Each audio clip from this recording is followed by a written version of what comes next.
Menjelang akhir tahun 2025, dunia HP makin rame banget. Setiap brand kayaknya berlomba-lomba ngeluarin HP terbaiknya. Mulai dari yang fokus di performa, kamera, sampai desain yang makin kece.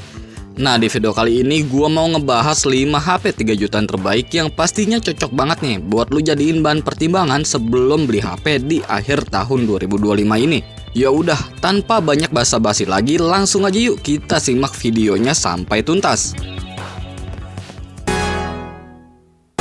Honor 400 Lite memiliki layar berukuran cukup luas, yaitu 6,7 inci dengan memiliki desain bezel-less tipis serta notch berbentuk pil di tengah. Panelnya sendiri ini dia pakai AMOLED yang udah dapat resolusi Full HD+.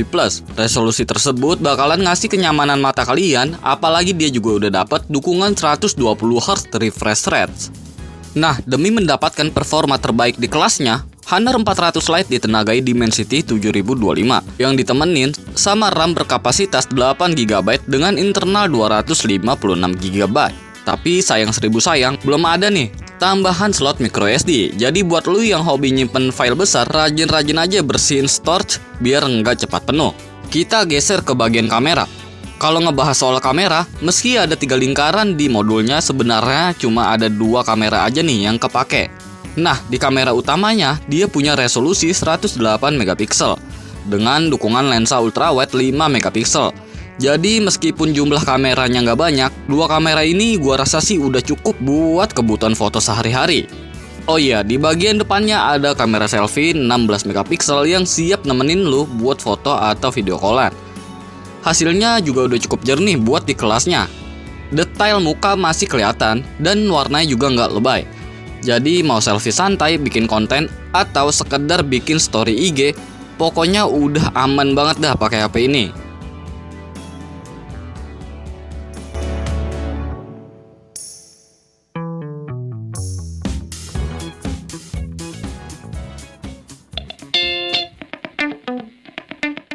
Redmi Note 14 5G, salah satu HP mid-range terbaru dari Xiaomi yang kelihatannya siap banget buat ngelawan kompetitor di kelasnya. Dari depan udah kelihatan mewah banget, layarnya pakai AMOLED 6,67 inci dengan refresh rate 120 Hz dan udah HDR10+. Tingkat kecerahannya juga gokil, bisa sampai 2100 nits. Jadi meski dipakai di bawah terik matahari, layarnya tetap jelas banget. Di bagian dapur pacu, HP ini ngandelin MediaTek Dimensity 7025 Ultra. Chipsetnya ini cukup ngebut buat harian, multitasking, sampai main game tipis-tipis juga masih aman. Apalagi GPU-nya pakai AMD BXM8, bikin tampilan grafisnya makin mulus. Nah, kameranya juga nggak main-main. Ada 108 megapiksel sebagai lensa utama dan 8 megapiksel ultrawide sama 2 megapiksel makro. Buat selfie-nya juga lumayan tajam berkat kamera depan 20 megapiksel. Soal daya tahan, baterai 5110 mAh siap temenin seharian penuh. Dan udah dapat dukungan fast charging 45 watt. Nah, jadi secara keseluruhan, Redmi Note 14 5G ini tipikal HP yang serba bisa. Layar cakep, performa stabil, kamera mantap, baterai awet. Pokoknya cocok banget buat kalian yang pengen HP stylish tapi tetap worth it di harga mid-range.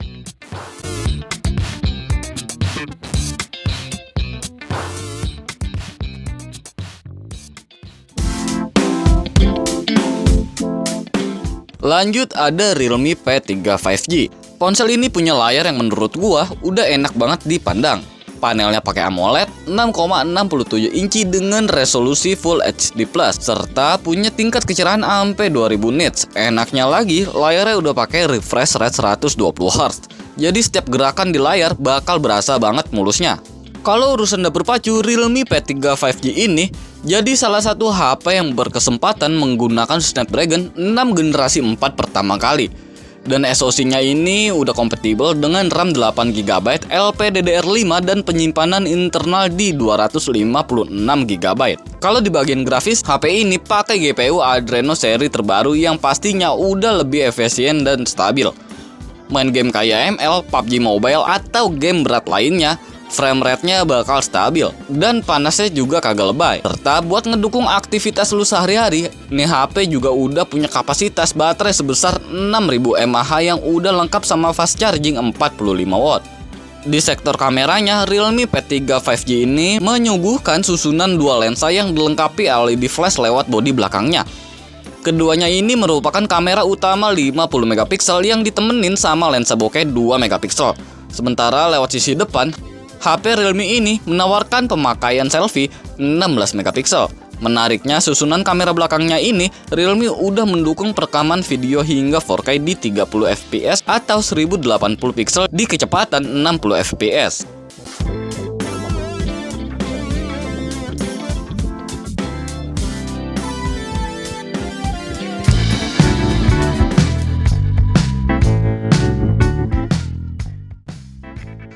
Meneruskan citra baiknya, Poco X Series kembali hadir dengan performa yang cukup maksimal. Kali ini, Poco X7 5G ini mengandalkan performa chipset MediaTek yaitu Dimensity 7300 Ultra. Chipset ini dirancang dengan fabrikasi 4 nanometer dan mengandalkan Mali G615 sebagai kartu pengolah grafis.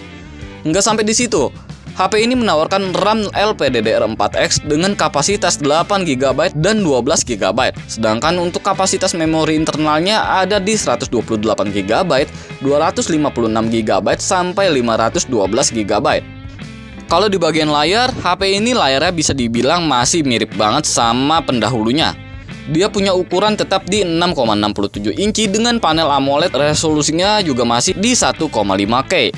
Dan ini ngebuat tampilannya kelihatan lebih premium plus kelihatan lebih luas. Kalau ngomongin soal kamera, emang sih Poco X7 5G ini bukan HP yang difokuskan buat urusan perfotoan.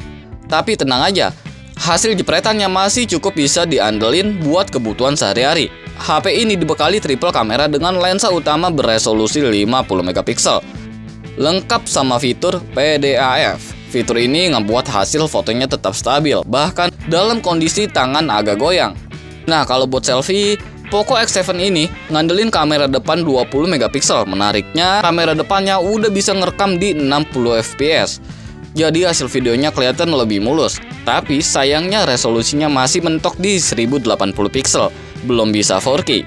Jadi ya buat ngevlogging atau konten cepat masih oke banget. Tapi jangan berharap lebih kayak HP flagship ya.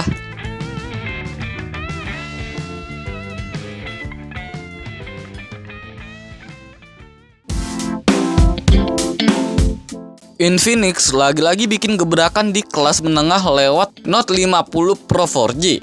Dari tampilannya aja udah kelihatan niat banget. Di bagian layar, dia punya layar berukuran 6,78 inci dengan panel AMOLED dan refresh rate 144Hz. Perpaduan ini bikin scrolling dan main game berasa super smooth. Di bagian dapur pacunya, ponsel ini ditenagai MediaTek Helio G100 Ultimate berbasis 6 nanometer yang disokong GPU Mali G57. Performanya cukup nendang buat multitasking dan main game santai. Sedangkan di bagian RAM-nya juga lega banget. Ada pilihan RAM 8GB atau 12GB dengan storage 256GB. Jadi soal penyimpanan, ponsel ini pastinya aman banget. Beralih ke kameranya. Bagian belakangnya ada 50 megapiksel kamera utama plus 8 megapiksel ultrawide dan di depan ada 32 megapiksel selfie yang hasilnya udah cukup detail buat bikin konten harian.